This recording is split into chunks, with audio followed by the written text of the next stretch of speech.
Negative feedback can hurt. Sometimes it feels like a punch to the gut. You worked hard, and somebody didn't vibe with it.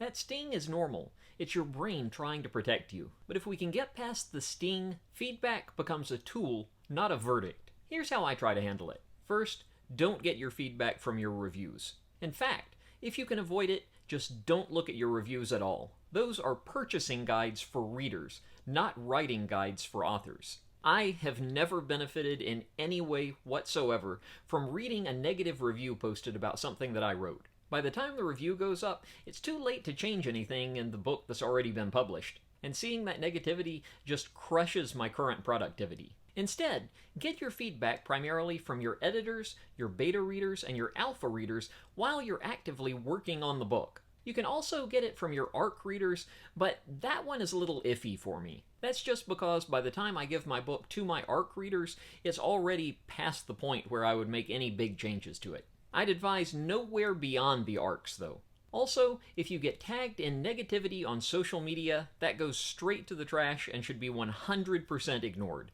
We don't entertain cruelty here. So, after I get my pre-publication feedback, I give myself some space. An hour, a day, whatever I need to cool off the ego. I don't reply, I don't argue, I just breathe. Then I come back with a calmer brain. Next, I separate the different types of criticism between specific and vague. Chapter 3 drags because the stakes dip is useful feedback. I didn't like it is not. Then, once I have just the specific feedback, I look for patterns in that. My 3-point rule is this. If one person says it, I note it.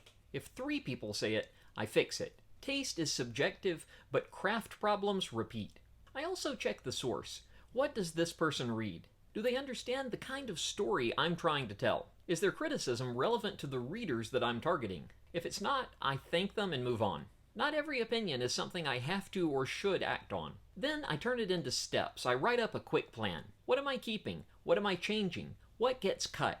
I make the edits, and then I read the new version aloud. I also ask one trusted reader to sanity check the changes, and that closes the loop. Through all this process, I try to keep a growth mindset. I don't have to nail it on draft 1, and in fact, I know I won't. I don't even have to get it right on draft 5. I just have to keep getting better with each one. And small wins count. Cleaner pacing, sharper dialogue. Celebrate that. And one last thing to remember. You are not your draft. Feedback is about the work, not your worth. Use what helps and release what doesn't. But above all, keep writing.